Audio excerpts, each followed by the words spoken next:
ॐ वक्रतुण्डमहाकाय सूर्यकोटिसमप्रभ निर्विघ्नं कुरु मे देव सर्वकार्येषु सर्वदा।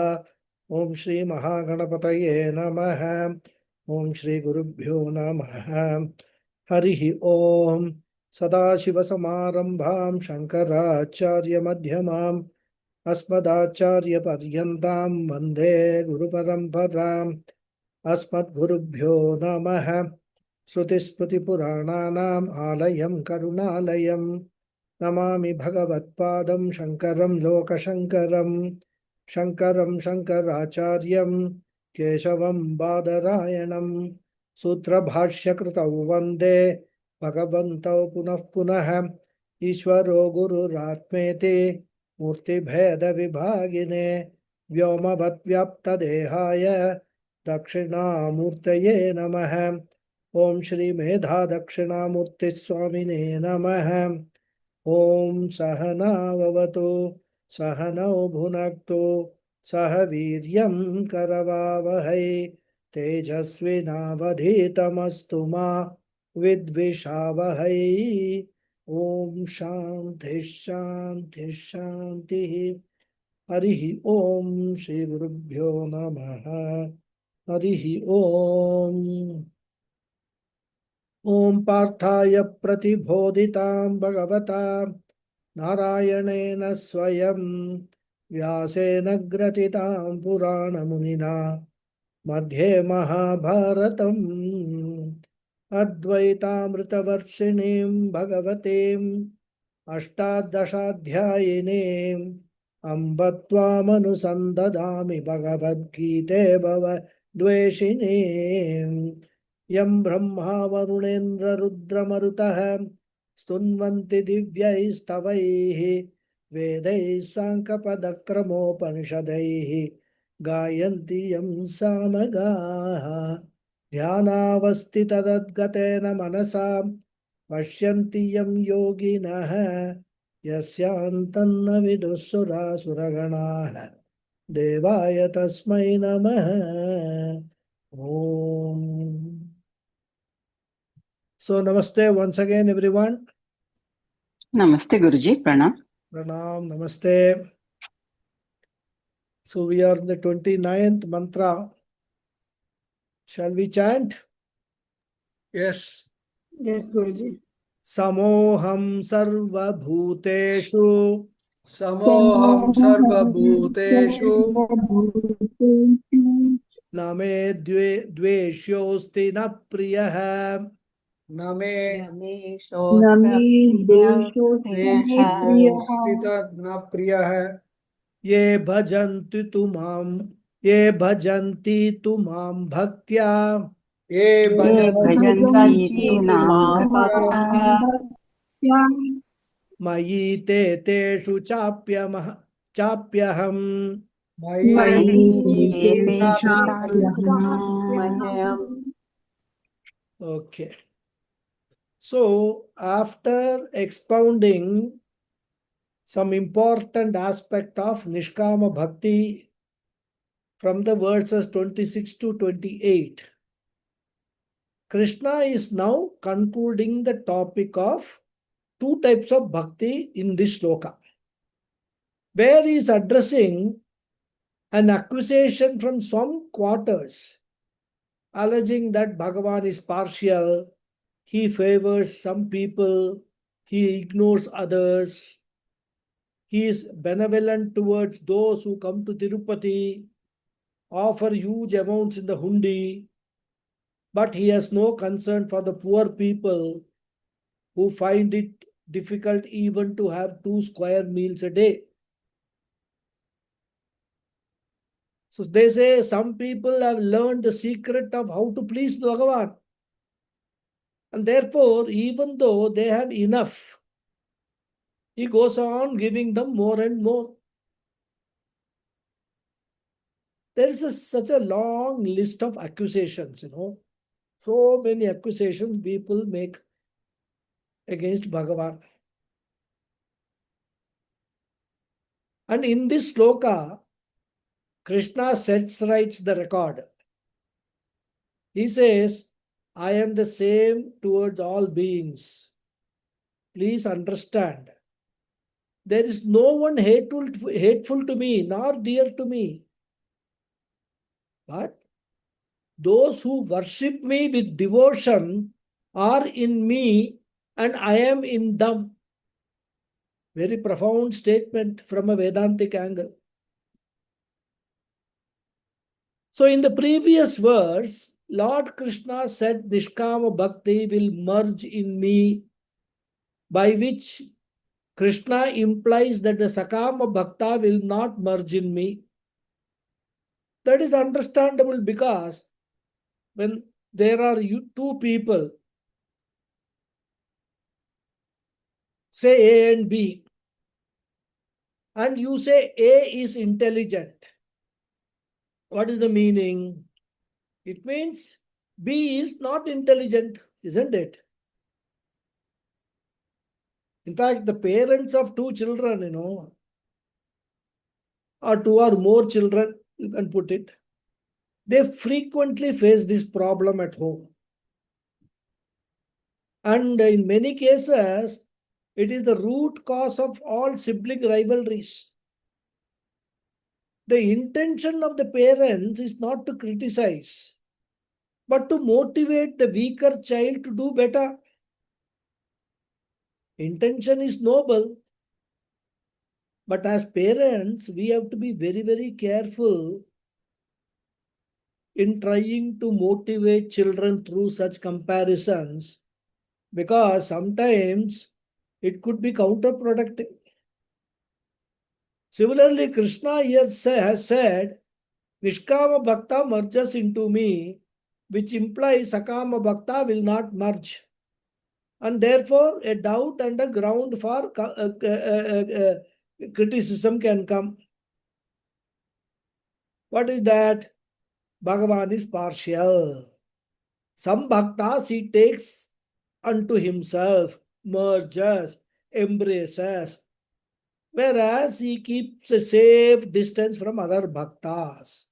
Isn't this partiality? Isn't this a biased approach? So they will conclude, okay, Bhagavan Krishna also seems to be ruled by raga dveshas. He has also got likes and dislikes. Some bhaktas he likes, some he doesn't like. So such a doubt may come. In fact, if you see the literature of Carnatic music, compositions, there are a lot of such doubts are raised in the compositions. All bhakti, various forms of bhakti being expressed rather by the musicians.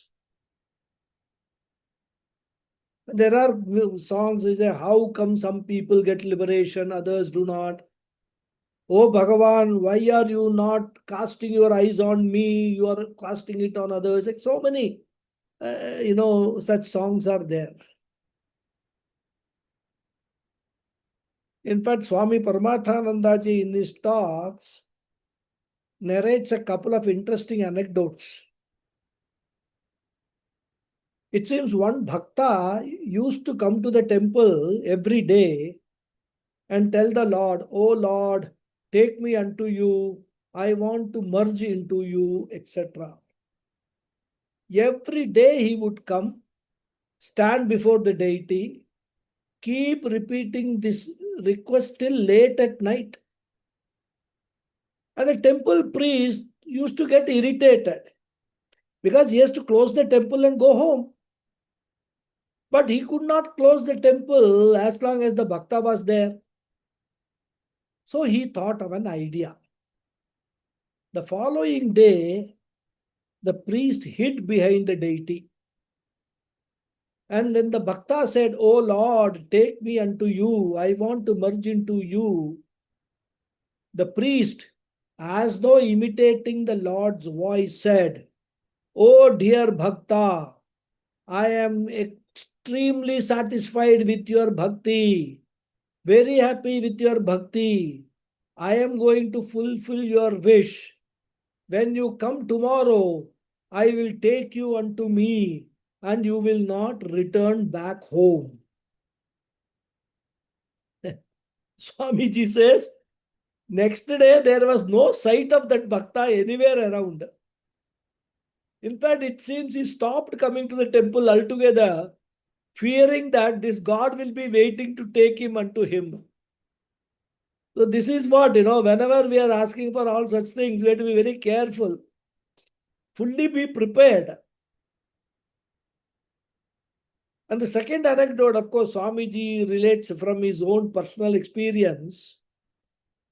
It seems in one of his sadhana camps, earlier Swamiji used to conduct many camps. Then he stopped doing that because he found that he himself has said that most people come to the camps for as an excursion, picnic. They will come and they will attend the classes and all, time pass. When they go back, they will go with lot of local things, purchases and all that, Then they will be discussing, oh, did you see this? Did you get this? Where did you get this? And all that. All Vedanta gone on the last day. That will be only purely all materialistic things only. So Swamiji said, what is the point in, conducting such camps?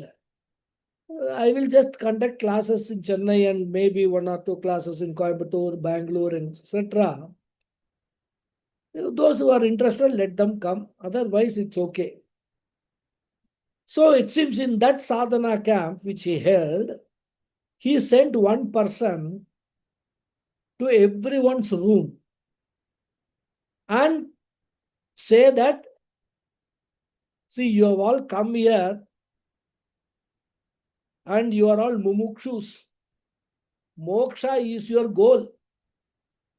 And Swamiji is willing to give moksha to all of you. The only condition is that hereafter you should stay with Swamiji himself.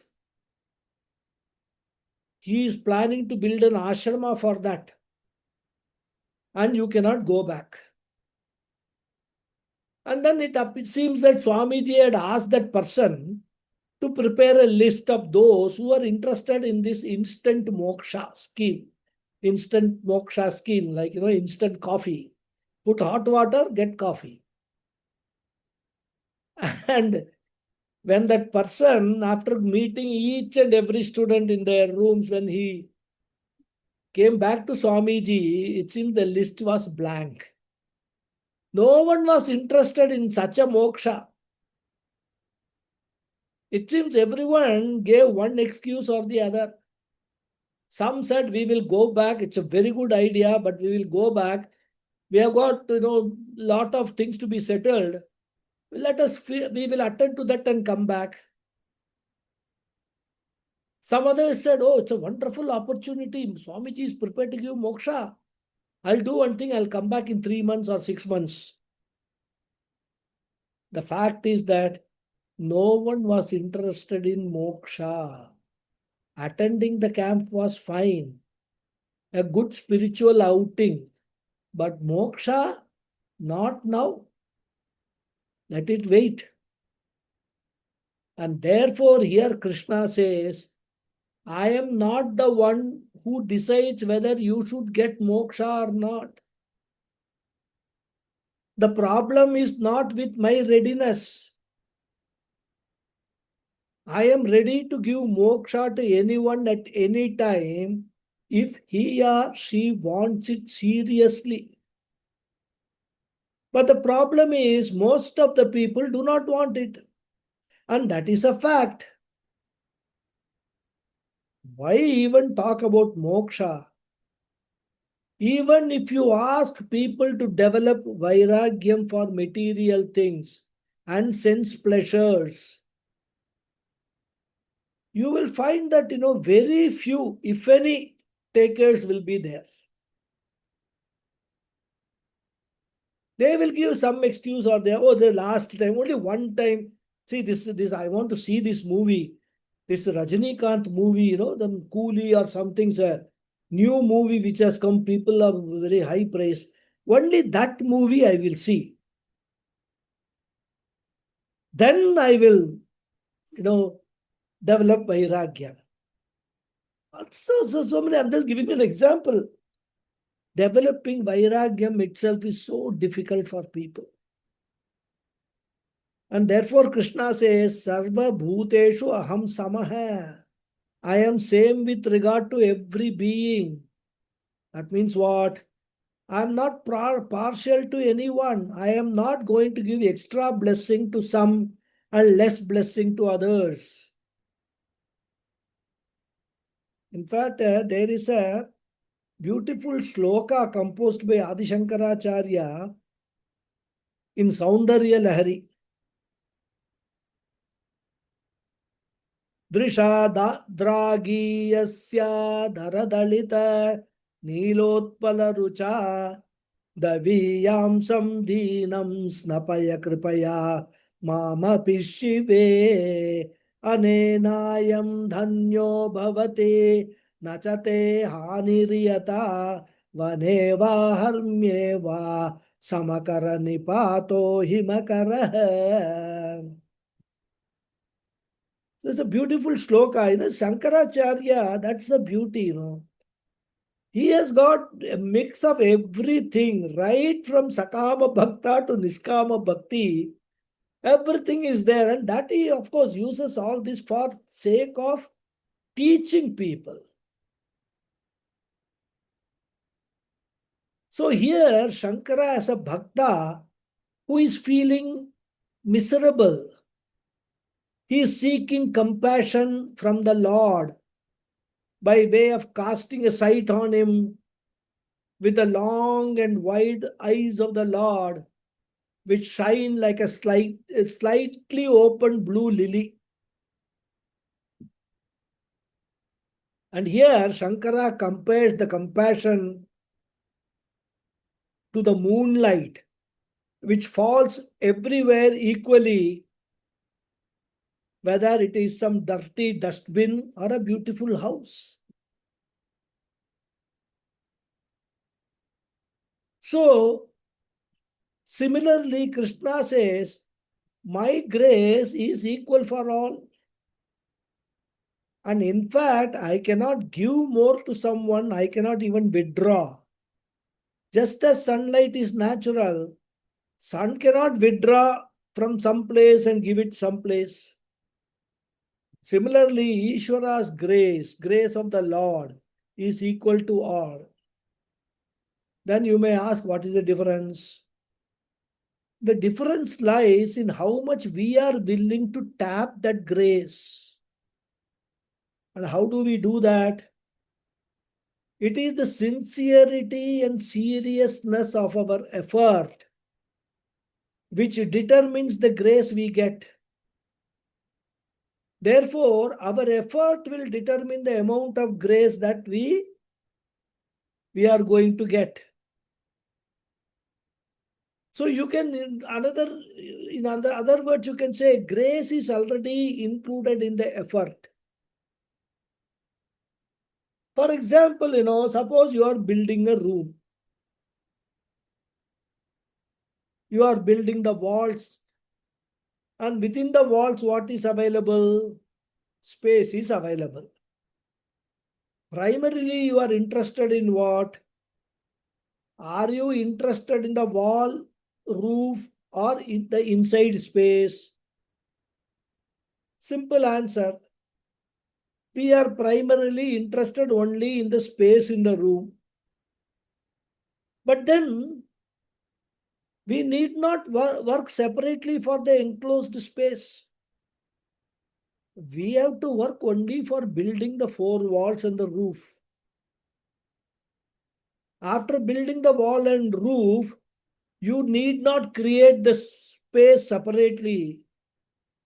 As even the wall is built, enclosed space is automatically available. Similarly, Ishvara Kripa need not be separately invited. When you put forth your effort, the grace is automatically included in that. And therefore Krishna says, Aham samaha sarva bhuteshu. I am same to every being. My grace is uniformly available to all. Mama dveshaha nasti. There is no one who is hateful to me. What about favorite? Na priyaha. There is no favorite also. No one is dearer than another. Everyone is the same. So if everyone is the same, how come some people get liberation, some do not get? Krishna says the difference is not caused by me. The difference is caused by the choice of the bhakta. And that is why we say moksha is determined by your will and not by God's grace. Because God's grace is available to all. That is why moksha cannot be given to you by God, by a guru, by anything other than your own effort.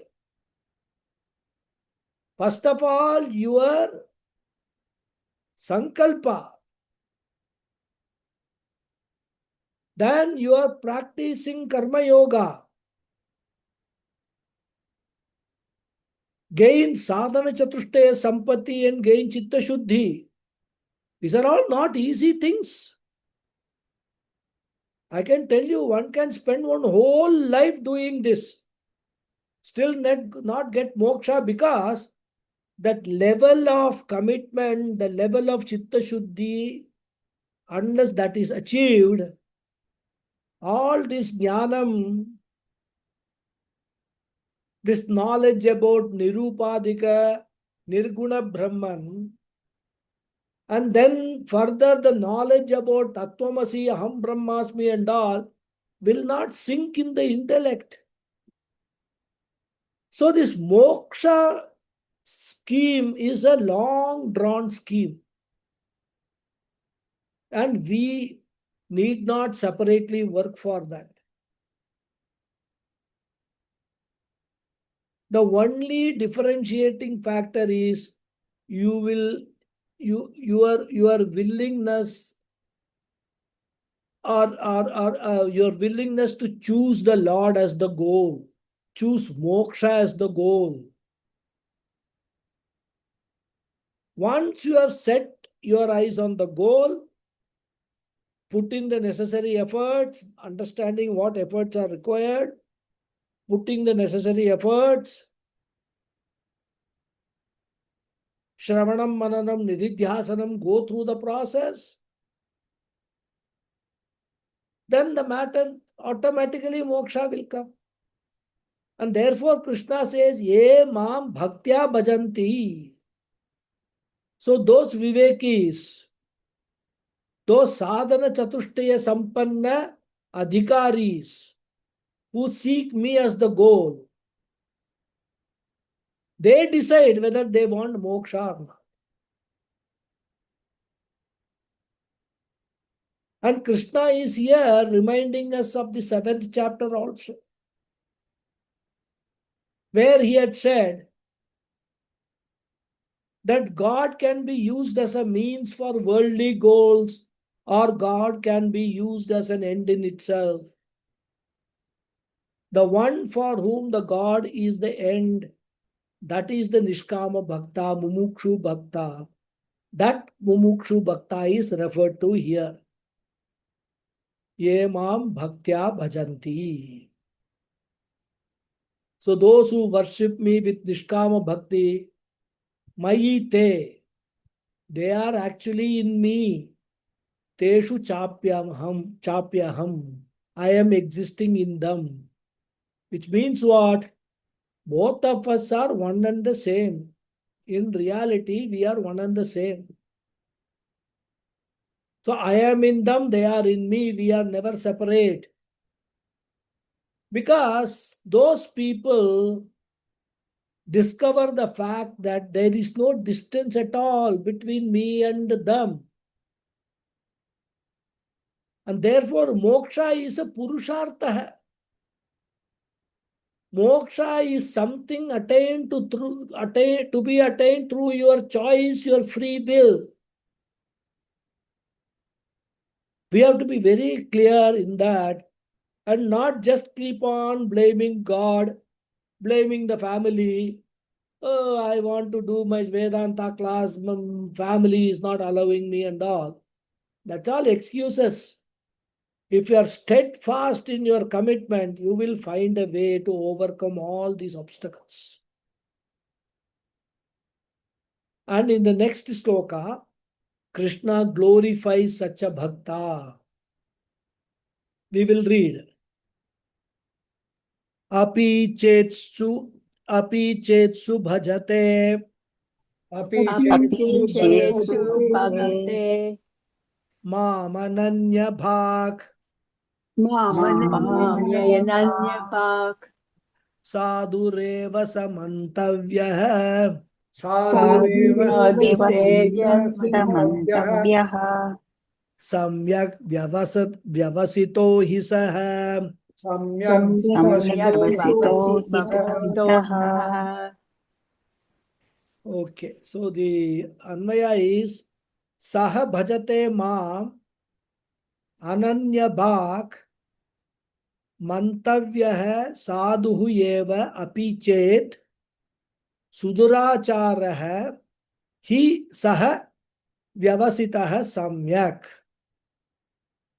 Saha hi bhajate maam, who worships me, ananya bhak, seeking nothing else, mantavyah, should be considered, sadhuhu eva, a saint only, api even if, chet suduracharah, he has the worst conduct. He, because saha vyavasitah, he has resolved, he has taken the right resolution. Samyak means rightly. Samyak vyavasitah means he has taken the right resolution. So he says, he who worships me, seeking nothing else, should be considered a sadhu, a saint only, even if he has the worst conduct, because he has resolved rightly. So with the previous verse, the topic of comparison and contrast of Sakama Bhakti and Nishkama Bhakti is over, which started from the 20th verse up to 29th verse.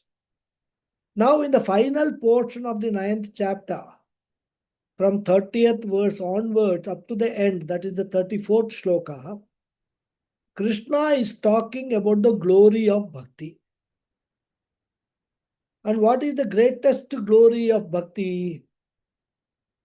Bhakti is a sadhana which can be started at any stage in life. Unlike Jnana Yoga, Jnana Yoga cannot be started at any stage that you like, because, as I said, it requires a lot of preparatory disciplines.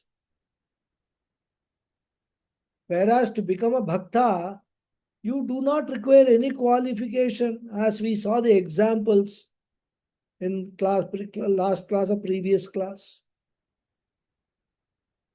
Because the reason is, bhakti has got several stages and you can pick up from any stage. The first stage being Artha Bhakti itself. Again, go back to 7th chapter teachings.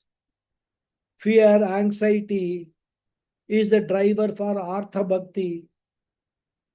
When you are afraid, you use Bhagavan. Especially before exams, Bhakti will be overflowing. Even going to the school, if there is one Ganesha idol under some tree, the students will stop there, do bhakti, please Ganesha, help me with this exam. High flow of bhakti.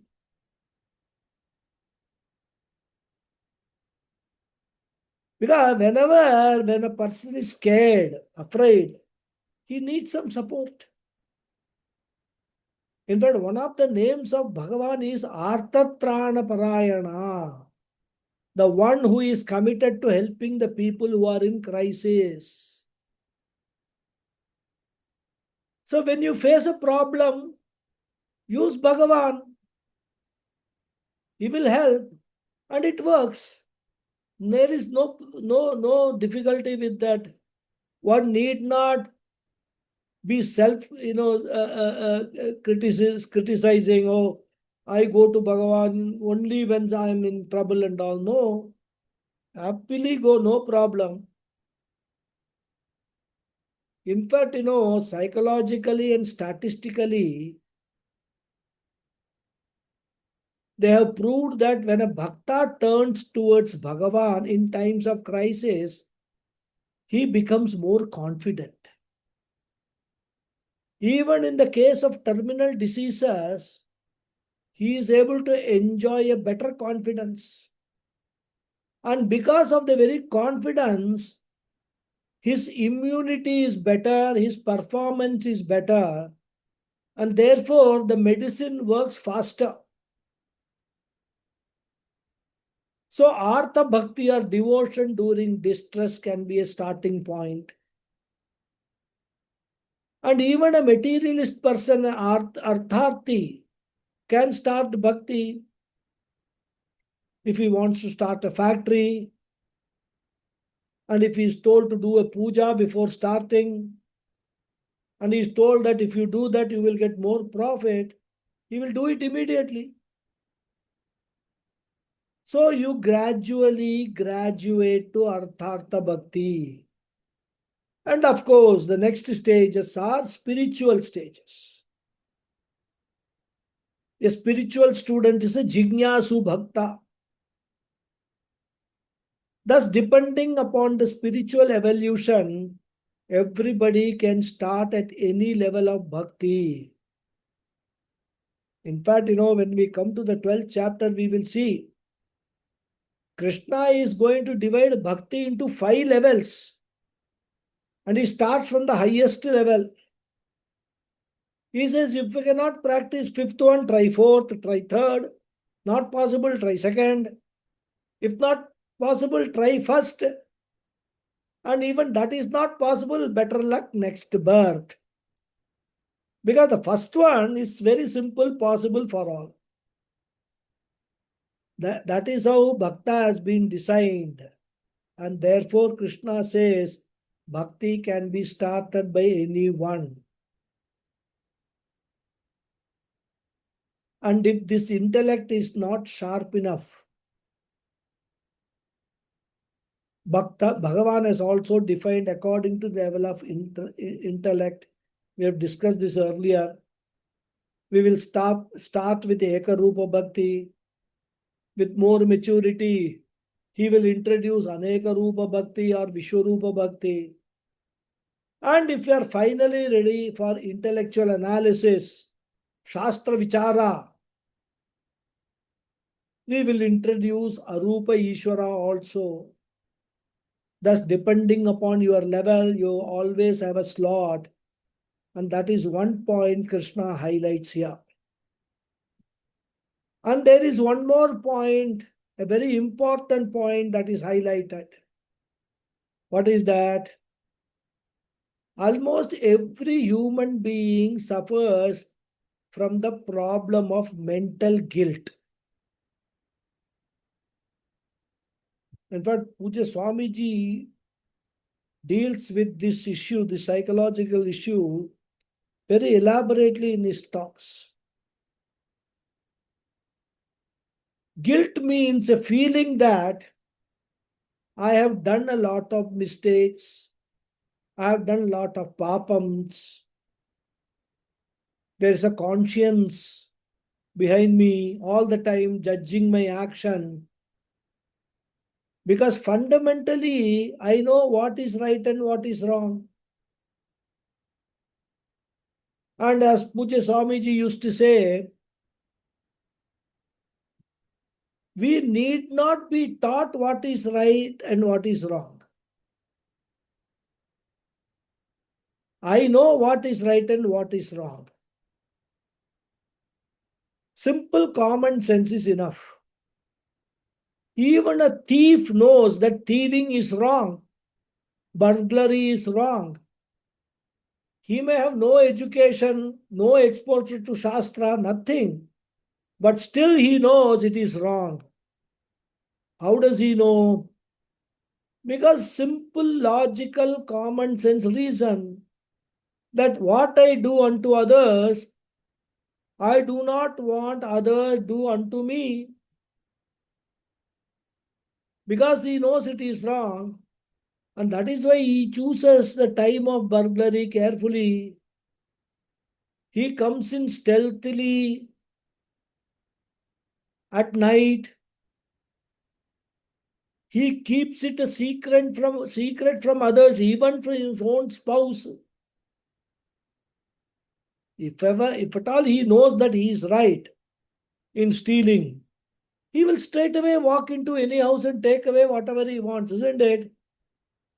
And especially these days when the whole family is engrossed in watching some tear-jerking serials on the TV, he can do that. Here later on, if they ask him, say, I came in front of all of you, took what I wanted, went away, so what is wrong? He will ask. And also he knows that it is wrong because he knows that there is a law for punishing theft. Therefore, common sense based right wrong norm is what we call conscience. And this conscience, which is common sense based norm, will always judge my action eternally. Eternal judgment. Whether the Lord will judge you on the judgment day or not, our conscience is constantly judging, constantly forming self-opinion. And most of the time, we are aware of only our mistakes that we have committed. And this produces lot of guilt. And that is why, you will find some people, very sensitive people, who are afraid to go to the temple and even to visit Swamijis. They feel they do not have the eligibility. And that is why, in every religion, there is a system for confession. In some, it is institutionalized. In some, it is a part of daily routine. And the confession is purely to neutralize the guilt, because this guilt can cause a lot of emotional problems. In fact, even in spiritual path, guilt can be a problem. I can always conclude that I cannot follow the spiritual path. And even if I follow, I will not succeed because of the guilt. And that is why when we discussed the 6th chapter, it was said that we require 4 kripas. I hope you all remember. Atma kripa, grace of oneself. Ishvara kripa is required. Guru kripa is required. And finally, Shastra kripa is required. What is Atma kripa? Guilt-free mind, which is confidence. Even if I have done a mistake, I can correct and grow spiritually, because every saint has a past and every sinner has a future. The story of Maharishi Valmiki is a classic example. So why should I feel bad? And this mind has got Atma Kripa. And therefore, Krishna wants to pump confidence into every student. Do not say you cannot do it. Please say you can. Always have a can-do attitude. Therefore, he says, Suduracharaha api, even the worst sinner can come to bhakti with confidence. Duracharaha means an evil, corrupt person. Suduracharaha means what? Sushtu Duracharaha, extremely corrupt person who has done all papams, including the Pancha Mahapatakam. Even he need not be worried, provided bhajate mam. But there is a condition. Bhajate mam ananya bhak. If he comes to me without any wavering in the mind, with ananya bhakti, with total surrender,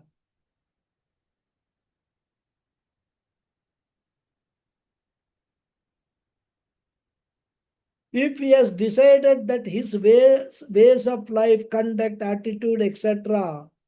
are not right, then he decides to change, comes to me, I will accept it. In fact, Pujya Swamiji used to say, nobody can change another person. I can never change you. If you have decided to change, nobody can stop it also, it will happen. Bhagavan says, if you have decided to change, I can certainly assist you.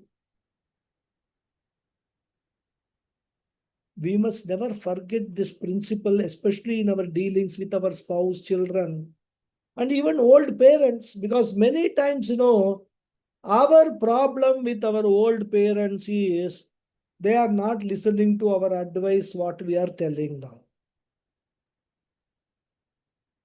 We ask them to go for a walk, they don't do it. We ask them not to overeat, they don't do it. They will not do it unless they themselves see the value of these disciplines. So if you think that by constantly every day repeating this again and again 10 times, you are going to change their habit, change their conduct, you are grossly mistaken. Maybe to please you 1 or 2 days they may do it, but then unless they decide, I want to do it for the sake of my good health. I may live long, I may only have a few months to go, doesn't matter, but I want to live a healthy life till the end. Once they have that resolution, then they will automatically change. And therefore, Krishna says, a person who has decided to change and has come to me with an unwavering mind, he is as good as a saint. Sadhu eva. Even though he has only decided, but the very decision is a turning point in life. As somebody very nicely said, it is not where you stand that matters. It is facing which direction you are standing is what matters. If you are closest to God also, but if you are walking away from God in the opposite direction, then you are going farther. On the other hand, if you are farthest and if you are walking towards God, if you are coming towards God, that is what matters. Therefore, the direction of the journey is more important and not the actual location of where you are standing. And therefore, we must never compare ourselves with others. As long as you are going in the right direction, be proud that you are in the right direction. Therefore, sadhu reva samantavyaha means consider that person to be a saintly person. Why? Because to be a saintly person requires a little bit of humility. a little bit of understanding that however great we are, our free will has the limitation.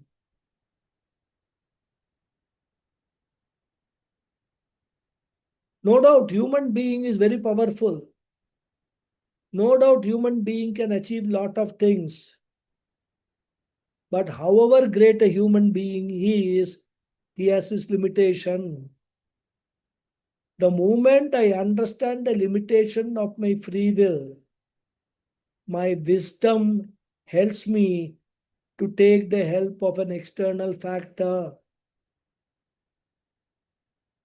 Pujay Swamiji used to beautifully say, wisdom is seeking help when it is required. It is foolhardy and arrogance not to take help when it is required. And in fact, this is what happens in most of the families, at least in my days, Probably not even my days, maybe a little earlier than that.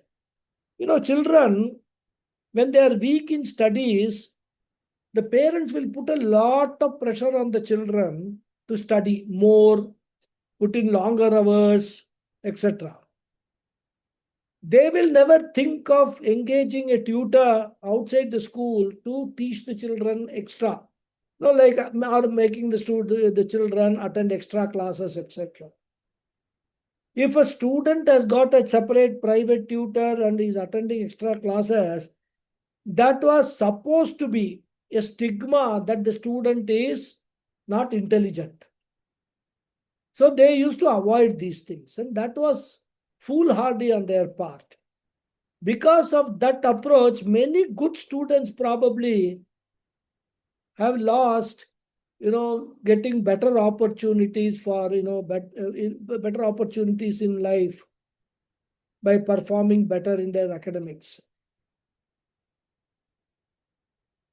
So therefore, this intelligent person, he has understood the limitation, and therefore he has decided to take the help of the Lord, even if it is meant for material purposes.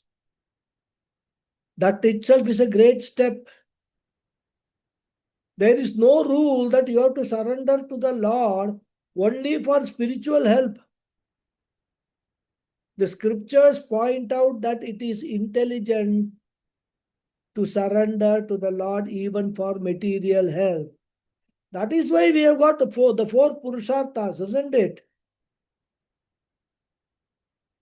And once a person surrenders to the Lord, then he will find that there is extra strength in his mind. He will have a renewed level of confidence.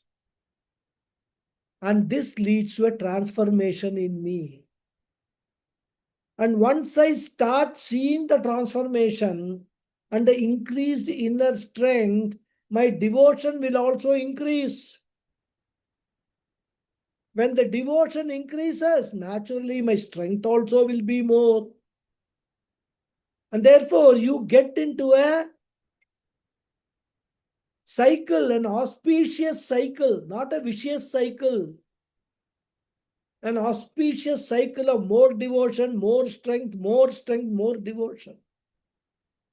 So it becomes a healthy addiction. Until now, he was addicted to unhealthy practices. Now he is de-addicting himself from other inferior things, and he is practicing positive addiction to devotion. It is an addiction worth having. And soon he will get over even that addiction and move to the next level of bhakti. And therefore Krishna says, Sadhu Reva Samantavyaha. You can call him a saint. That is why Valmiki is called Maharshi Valmiki. He took the right resolve. And so Krishna says, Samyak Vyavasito hi saha. Vyavasitaha means the one who has taken a nischaya. Vyavasaya means nischaya. Vyavasitaha means a person of Nischaya. What is the Nischaya? I am going to take the help of Lord only. Then what will happen to him or her? That is said in the next shloka. Okay. Ready for chanting? Yes, Guruji. Kshipram bhavati dharmatma. Chipram bhavati Bhavati dharmatma Dhammatma. mata. I am hearing only ladies sound. Men are absent. Kshipram bhavati dharmatma. Kshipram Bhavati Dharmatma. Dharmatma. Shashvachantim nigacchati. Shashvatantim Shashvatantim nigacchati. gachpati. Kaunteya pratijanihi. Kaunteya Pratijani. Pratijani. Na me bhaktah pranashyati. Name Bhakta Pranashyati. Prashasyate. So the Anvaya is Kshipram bhavati dharma atma nigacchati. Shashvat chantim. Shashvat shantim. He kaunteya. Pratijanihi. Me bhaktah na pranashyati. Kshipram bhavati. Soon he becomes Dharma Atma, a noble soul, Nigacchati, and certainly attains Shashvat Shantim, lasting peace. He Kaunteya, O Arjuna, Pratijanihi, may you declare to all, may Bhaktaha, my devotee, na pranashyati, never perishes.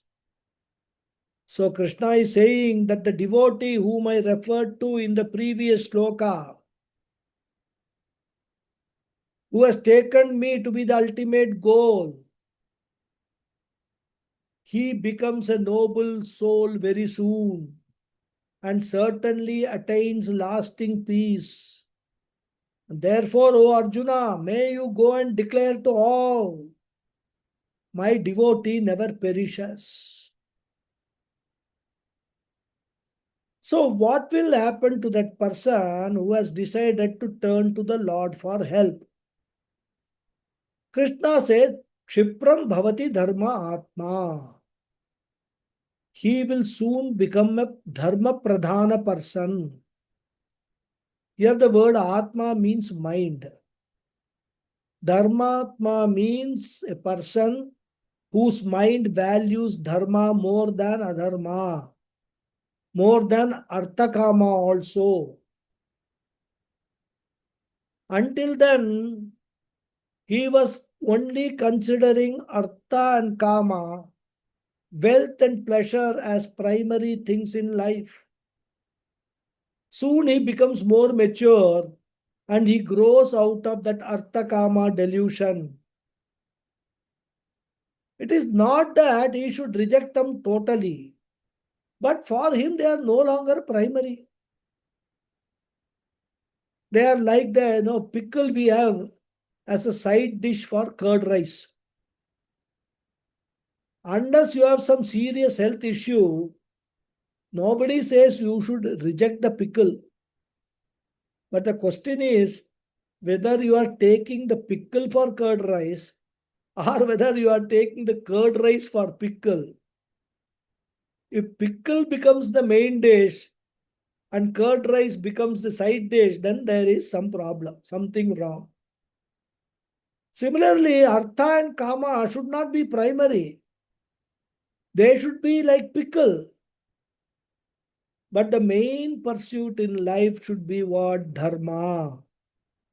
Dharma means values and then followed by moksha. And therefore Krishna said Kshipram. Kshipram means before long. Before long, he will stop to be a Artha Bhakta. He will stop to be an Artharthi Bhakta. He will gradually become a Jignasu Bhakta. So here Dharmatma means a Jignasu Bhakta, the one who uses devotion for inner growth. he becomes a devotee who is interested in knowing the nature of the God. Ishvara Jnana Ichchavan Bhakta hai. And once he has become Jignasu Bhakta, the next stage is very natural. And what is that? He becomes a Jnani Bhakta. His intense desire, mumukshutvam, to know what exactly is God, is because he has understood that God is the only source of peace, security, and happiness.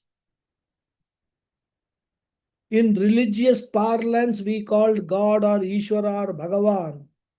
In philosophy, we call it as Brahman. Once I know that I am interested in knowing Brahman, then what follows? Atato Brahma Jignasa follows. Whole Brahma Sutra follows. And once I have that sincere desire, Krishna will tell in the next chapter, 10th chapter, from somewhere Shastram will come. Just as when the flowers bloom, from somewhere bees come. The flower need not send a WhatsApp message or SMS to the bees. Please come, I have blossomed, come and take your honey and all. No. Once it has bloomed, bees come naturally. Similarly, you bloom into sadhana chatushte sampanna adhikari. Gurus will come in search of you. And Krishna will tell this in the 10th chapter. Tesham satata yuktanam bhajatam priti purvakam dadami buddhi yogam tam yena mamupayanti te. We'll see it in detail in the 10th chapter. Because Bhagavan is law. Any genuine desire should be fulfilled. That is Bhagavan's law. If you have a thirst as a natural desire, Bhagavan has to provide with water in the creation. If hunger is there, Bhagavan has to provide food in the creation. If you have to breathe oxygen, Bhagavan has to provide. It's a different matter that even whatever Bhagavan has provided, we destroy that. Or in the process of destroying it. Similarly, if you have thirst for Ishvara Jnanam, Bhagavan has to provide a guru. Therefore, Krishna says, Shastra will come, Guru will come, ideal situations will come, learning will come, Jnanam will come, and you will be converted into a Jnani Bhakta. Then Krishna says, this will lead to Shashvat Shantim Nigacchati. The moment you become Jnani Bhakta, wise person, what will the wisdom give you? Krishna says in the beginning itself, in the 2nd chapter, 11th shloka, if you remember, the first shloka of Gita teaching, what did he say?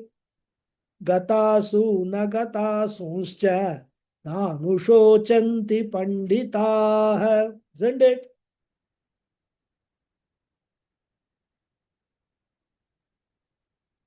Shocham, dukkham means grief that will go away from life. And therefore Krishna says, Shantim nigacchati, such a bhakta will attain peace of mind. And what type of peace? Not a fleeting peace, a temporary peace. Shashvat Shantim, everlasting peace of mind. A peace of mind which will not be disturbed by the upheavals that happen in a person's life. Shashvat Shantim Nigacchati.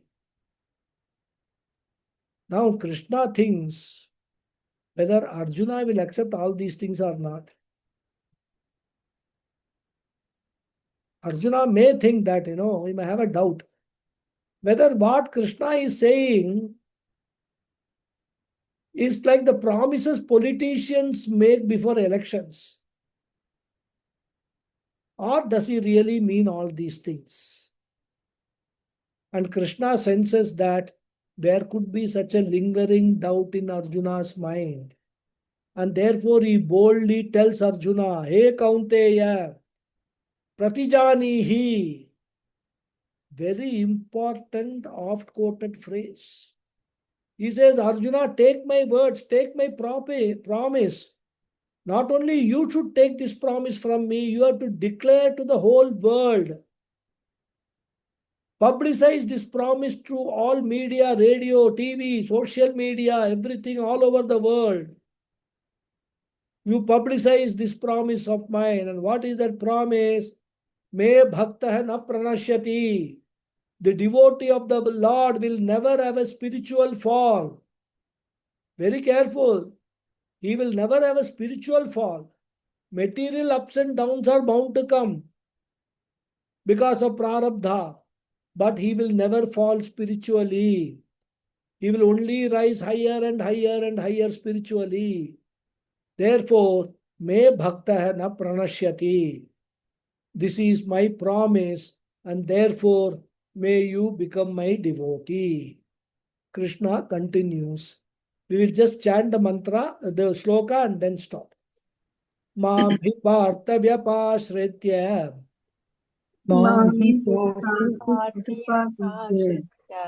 Ye pisyu papayonayah.